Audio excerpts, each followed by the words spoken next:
तारीख के सफ़ात हमेशा बड़ी सल्तनतों के नामों से नहीं भरे होते, बल्कि उन सफ़ात के पीछे अक्सर ऐसे लोग होते हैं जिन्होंने हालात के अंधेरों में उम्मीद का चिराग जलाया। सल्तनत उस्मानिया का क़याम भी किसी शाहाना महल या मजबूत तख्त से शुरू नहीं हुआ था, बल्कि ये एक ऐसे कबीले की कहानी है जो मुश्किलात, हिजरत और आजमाइशों के दरमियान अपनी शनाख्त तलाश कर रहा था। ये वो ज़माना था जब आलम इस्लाम अंदरूनी कमज़ोरियों का शिकार हो चुका था। खिलाफत अब्बासिया अपने आखिरी अय्याम गिन रही थी। सलीबी जंगों ने मशरिक़ वस्ता को ज़ख्मी कर दिया था और मंगोल हमलों ने इस्लामी दुनिया की बुनियादें हिला दी थीं। ऐसे हालात में बहुत से कबाइल बिखर गए, बहुत सी उम्मीदें टूट गईं, मगर कुछ लोग ऐसे भी थे जिन्होंने इन अंधेरों में रास्ता तलाश किया। उन्हीं में एक तुर्क कबीला था जिसे काई कबीला कहा जाता था। ये कबीला ओगोज़ तुर्कों की शाख था जो वस्ती एशिया से निकलकर बेहतर मुस्तकबिल की तलाश में मुसलसल हिजरत कर रहा था। उनके लिए हिजरत कोई इंतखाब नहीं थी, बल्कि मजबूरी थी। मंगोलों की यलगार ने उन्हें अपने आबाई इलाकों से निकलने पर मजबूर कर दिया था। काई कबीले के सरदार अर्तगरुल थे, एक बावकार, समझदार और गैर मामूली बसीरत रखने वाले इंसान। वो सिर्फ एक जंगजू नहीं थे, बल्कि एक ऐसे कायद थे जो तलवार के साथ साथ अक्ल और इंसाफ को भी अहमियत देते थे। अर्तगरुल जानते थे कि ताकत सिर्फ लड़ने से नहीं आती, बल्कि सही वक्त पर सही फैसला करने से आती है। जब अर्तगरुल अपने कबीले के साथ अनातोलिया के इलाकों में दाखिल हुए तो ये ज़मीन पहले ही सियासी कशमकश का शिकार थी। सल्जोकी सल्तनत कमज़ोर हो चुकी थी, बाज़ंतीनी सरहदें करीब थीं और हर तरफ ताकत के नए मराकिज़ बन रहे थे। ऐसे में एक छोटे कबीले के लिए जिंदा रहना भी एक जंग से कम नहीं था। एक मौके पर अर्तगरुल एक जंग के करीब पहुंचे जहां दो लश्कर आमने सामने थे। वो नहीं जानते थे कि कौन हक पर है और कौन बातिल पर, मगर उन्होंने जुल्म के खिलाफ खड़े होने का फैसला किया। यही फैसला बाद में उनकी तकदीर बदलने वाला साबित हुआ। उनकी मदद से सल्जोकी लश्कर को फतह मिली और यही वो लम्हा था जब अर्तगरुल का नाम पहली बार बड़े पैमाने पर जाना गया। सल्जोकी सुल्तान अलाउद्दीन कय्युकबाद ने अर्तगरुल की बहादुरी और वफादारी को देखा और उन्हें सरहदी इलाके में क़याम की इजाज़त दी। ये इलाका बाज़ंतीली सल्तनत के करीब था, जहां हर लम्हा खतरा मौजूद रहता था, मगर अर्तगरुल के लिए ये खतरा नहीं बल्कि मौका था। वो जानते थे कि सरहदों पर बसने वाले ही तारीख का रुख बदलते हैं। यहीं से काई कबीले ने एक नई जिंदगी का आगाज़ किया।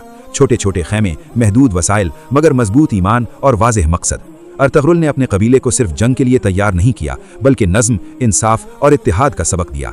उनकी क़यादत में कबीला सिर्फ जिंदा नहीं रहा, बल्कि आहिस्ता आहिस्ता मजबूत होता चला गया। अर्तगरुल की सबसे बड़ी कामयाबी ये थी कि उन्होंने अपने लोगों को एक नज़रिया दिया। ये नज़रिया सिर्फ ज़मीन हासिल करने का नहीं था, बल्कि अदल कायम करने का था। यही वजह थी कि इर्द गिर्द के बहुत से लोग, चाहे वो मुसलमान हो या गैर मुस्लिम, उनके ज़ेरे साया खुद को महफूज महसूस करते थे। वक्त गुजरता गया और अर्तगरुल उम्र के उस हिस्से में दाखिल हो गए जहां इंसान अपनी ज़िंदगी का हासिल सोचता है। उन्होंने जो बीज बोया था वो अब एक मजबूत दरख्त बनने के करीब था, मगर असल कहानी अभी शुरू होनी थी, क्योंकि अर्तगरुल के बाद उनका बेटा उस्मान तारीख के स्टेज पर आने वाला था। अर्तगरुल ने उस्मान की तरबियत सिर्फ एक जंगजू के तौर पर नहीं की, बल्कि एक कायद, एक हाकिम और एक जिम्मेदार इंसान के तौर पर की। उन्होंने उसे सिखाया कि ताकत अल्लाह की अमानत होती है और अमानत में खयानत सल्तनतों को खा जाती है। जब अर्तगरुल का इंतकाल हुआ तो काई कबीला सोग में डूबा हुआ था, मगर इसके साथ एक अज़्म भी था। ये अज़्म उस्मान की क़यादत में एक नए दौर का आगाज़ करने वाला था, वो दौर जिसे बाद में दुनिया सल्तनत उस्मानिया के नाम से जानेगी। ये अभी सिर्फ एक छोटा सा आगाज़ था, एक कबीला, एक रहनुमा और एक ख्वाब, मगर तारीख गवाह है कि बड़े ख्वाब ही बड़ी सल्तनतों को जन्म देते हैं। अर्तगरुल गाजी के इंतकाल के बाद काई कबीला एक खामोश मगर गहरे दुख में डूबा हुआ था। ये सिर्फ एक सरदार की वफात नहीं थी, बल्कि एक अहद का इख्तिताम था।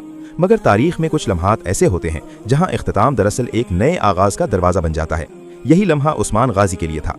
उस्मान गाजी ने जब कबीले की क़यादत संभाली तो हालात पहले से कहीं ज़्यादा पेचीदा थे। सल्जूकी सल्तनत अमली तौर पर कमज़ोर हो चुकी थी, मरकज़ी इक़्तिदार सिर्फ नाम का रह गया था और सरहदी इलाकों में ताकत का तवाज़ुन मुसलसल बदल रहा था। बाज़ंतीनी सल्तनत अगरचे बज़ाहिर मजबूत दिखाई देती थी, मगर अंदरूनी इख्तलाफात और मकामी हुक्मरानों की नाअहली उसे खोखला कर चुकी थी।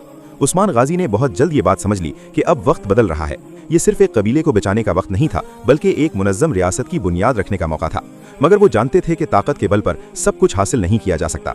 इसके लिए सब्र, हिकमत और मुस्तकिल मिजाजी दरकार होती है। उस्मान की क़यादत का सबसे नुमाया पहलू उनकी बसीरत थी। वो जानते थे कि सरहदी इलाकों में बसने वाले लोग जुल्म और बदअमनी से तंग आ चुके हैं, इसलिए उन्होंने अपनी तवज्जो सिर्फ फुतूहात पर नहीं रखी, बल्कि इंसाफ पर मबनी नज़्म कायम करने पर थी। जहाँ जहाँ उस्मान की अमलदारी कायम होती, वहाँ मकामी आबादी को तहफ़्फ़ुज़ और इस्तेहकाम मिलता। यही वजह थी कि बहुत से लोग खुशी से उस्मान के ज़ेरे साया आ गए। उनके लिए उस्मान गाजी एक फ़ातिह नहीं, बल्कि एक मुनसिफ हुक्मरान थे। यही वो नुक्ता था जहाँ उस्मान की ताकत तलवार से निकलकर अवाम के दिलों तक पहुँच गई। उस्मान गाजी ने अपने गिर्द ऐसे साथी जमा किए जो सिर्फ जंगजू नहीं थे, बल्कि वफादार और मकसद से जुड़े हुए लोग थे। इनमें उलमा, सूफिया और तजर्बाकार सिपाही शामिल थे। खास तौर पर शेख अदीब अली जैसे रूहानी बुजुर्गों की सोहबत ने उस्मान की शख्सियत को मजीद निखार दिया। उस्मान सिर्फ मैदान जंग के रहनुमा नहीं रहे बल्कि एक नजरियाती कायद बन गए। एक मशहूर रिवायत के मुताबिक उस्मान ने एक ख्वाब देखा जिसमें एक दरख्त उनके सीने से निकलकर पूरी दुनिया पर साया फगा हो जाता है। इस ख्वाब की ताबीर ये दी गई कि उनकी नस्ल से एक अजीम सल्तनत कायम होगी। ये ख्वाब उस्मान के लिए सिर्फ एक खुशखबरी नहीं था बल्कि एक जिम्मेदारी थी।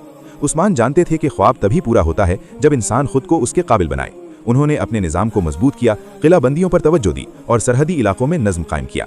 बाज़ंतीनी किले जो बरसों से इलाके पर जुल्म की अलामत बने हुए थे, आहिस्ता आहिस्ता उस्मान के कंट्रोल में आने लगे। इन फतूहात में उस्मान की हिकमत अमली नुमाया थी। वो गैर ज़रूरी खून रेजी से बचते, पहले पैगाम भेजते और सिर्फ उस वक्त जंग का रास्ता इख्तियार करते जब कोई और हल बाकी न रहता। यही रवैया उनके मुखालिफिन को भी सोचने पर मजबूर कर देता। वक्त के साथ उस्मान गाजी की हैसियत एक कबीलाई सरदार से बढ़कर एक आज़ाद हुक्मरान की हो गई। अगरचे वो रस्मी तौर पर सल्जूकी सुल्तान के मातहत थे, मगर अमली तौर पर वो खुद मुख्तार हो चुके थे। यही वो मरहला था जहां एक नई सल्तनत के खदोखाल वाजे होने लगे। उस्मान ने अपनी हुकूमत को विरासत के बजाय अहलियत की बुनियाद पर चलाने की कोशिश की। वो मशावरत को अहमियत देते, फैसले अकेले नहीं करते और अपने साथियों की राय सुनते। ये तर्ज हुकूमत उस जमाने में गैर मामूली था। रफ्ता रफ्ता उस्मान के ज़ेरे असर इलाके फैलने लगे। उनकी सरहदें मजबूत हुईं, मईशत मुस्तहकम हुई और नज़्म जब्त कायम हुआ। लोग जानने लगे कि ये सिर्फ वक्ती ताकत नहीं बल्कि एक देरपा निज़ाम है। यहीं से तारीख ने एक नया मोड़ लिया। काई कबीला अब सिर्फ कबीला नहीं रहा था, ये एक रियासत बन चुका था। अगरचे अभी इसका नाम पूरी दुनिया में नहीं गूंजा था, मगर बुनियाद मजबूत थी और बुनियाद मजबूत हो तो इमारत खुद ब खुद बुलंद हो जाती है। उस्मान गाजी की जिंदगी का ये दौर असल में सल्तनत उस्मानिया का हकीकी आगाज था। एक ऐसी सल्तनत जो आने वाले सदियों में दुनिया की सियासत, तहजीब और तारीख पर गहरे असरात छोड़ने वाली थी। मगर ये सफ़र अभी मुकम्मल नहीं हुआ था। असल इम्तिहान उस वक्त आना था जब उस्मान के बाद ये जिम्मेदारी उनके बेटे के कांधों पर मुंतकिल होने वाली थी और सल्तनत को बाज़ाब्ता शक्ल मिलने वाली थी। उस्मान गाजी की ज़िंदगी के आखिरी अय्याम दरअसल एक अजीम सफ़र के इख्तिताम नहीं बल्कि एक और बड़े दौर के आगाज़ की तमहीद थे। वो जानते थे कि जो निज़ाम उन्होंने खड़ा किया है वो किसी एक फ़र्द का मोहताज नहीं होना चाहिए। असल कामयाबी ये नहीं होती कि इंसान खुद अजीम बन जाए, बल्कि ये होती है कि वो अपने बाद आने वालों के लिए एक मजबूत रास्ता छोड़ जाए। उस्मान गाजी की सेहत जब कमज़ोर होने लगी तो उन्होंने क़यादत की जिम्मेदारी आहिस्ता आहिस्ता अपने बेटे ओरहान गाजी के हवाले करना शुरू कर दी। ये फैसला जज्बाती नहीं बल्कि मुकम्मल सोच विचार के बाद किया गया था। ओरहान सिर्फ उस्मान का बेटा नहीं था बल्कि वो बचपन से ही हुक्मरानी, जंग, नज़्म ज़ब्त और फैसला साजी के मराहिल से गुजर चुका था। उस्मान गाजी ने अपने आखिरी लम्हात में ओरहान को जो नसीहत की वही दरअसल सल्तनत उस्मानिया की रूह बन गई। उन्होंने कहा कि जुल्म से बचना, इंसाफ को मजबूती से थामे रखना, कमज़ोर को ताकतवर के बराबर समझना और इक़्तिदार को अमानत जानना, ये वो उसूल थे जिन पर बाद में पूरी सल्तनत खड़ी हुई। उस्मान गाजी के इंतकाल के बाद ओरहान गाजी ने क़यादत संभाली तो काई कबीला अब एक मुनज़्ज़म रियासत की सूरत इख्तियार कर चुका था। मगर असल चैलेंज अब शुरू हुआ। रियासत को सिर्फ फैलाना नहीं था बल्कि उसे संभालना, मुस्तहकम करना और इदारा जाती शक्ल देना थी। ओरहान गाजी ने सबसे पहले जो कदम उठाया वो नज़्म हुकूमत को वाज़ेह करना था। उन्होंने फ़ौज को मुनज़्ज़म किया, मुस्तकिल लश्कर की बुनियाद रखी और इंतज़ामी मामलात को ज़ाती वाबस्तगी के बजाय रियासती उसूलों पर मुंतकिल किया।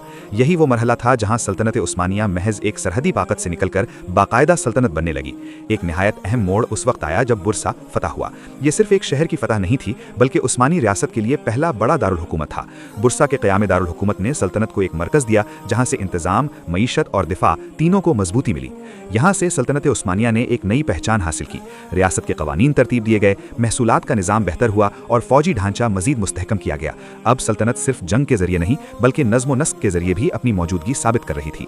ओरहान गाजी के दौर में सल्तनत की सबसे बड़ी ताकत इसका तवाज़ुन था। ताकत और इंसाफ, नज़्म व नरमी, जंग और हिकमत, इन सब के दरमियान एक गैर मामूली हमआहंगी नजर आती है। यही वजह थी कि सल्तनत उस्मानिया जहाँ फैली वहाँ मकामी आबादी ने मुज़ाहिमत के बजाय कबूलियत दिखाई। रफ्ता रफ्ता उस्मानिया की सरहदें वसी होने लगीं। अनातोलिया के मुख्तलिफ इलाके उस्मानी इक़्तिदार में आ गए और बाज़ंतीनी सल्तनत मजीद पीछे हटने लगी। मगर ये पेशकदमी जल्दबाजी में नहीं थी। हर कदम सोच समझ कर उठाया जाता और हर फैसला मुस्तकबिल को सामने रखकर किया जाता। सल्तनत उस्मानिया की एक और बड़ी खुसूसियत ये थी कि इसने ताकत को सिर्फ ख़ानदान तक महदूद नहीं रखा। अहल, काबिल और वफादार अफराद को आगे बढ़ने का मौका दिया गया। यही वजह थी कि सल्तनत के इदारे मजबूत होते गए और शख्सियात के बजाय निज़ाम ताकतवर बनता गया। यहाँ से सल्तनत उस्मानिया का वो सफ़र शुरू होता है जो आने वाली सदियों में 3 बर्र-ए-आज़मों तक फैलने वाला था।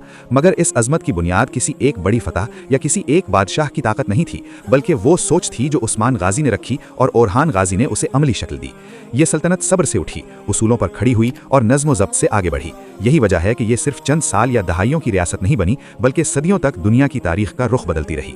सल्तनत उस्मानिया का क़याम हमें यह सबक देता है कि बड़ी तब्दीलियां हमेशा खामोशी से शुरू होती हैं। एक कबीला, एक नज़रिया ایک رہنما اور ایک مضبوط اخلاقی بنیاد، یہی وہ عناصر تھے جنہوں نے ایک عظیم سلطنت کو جنم دیا۔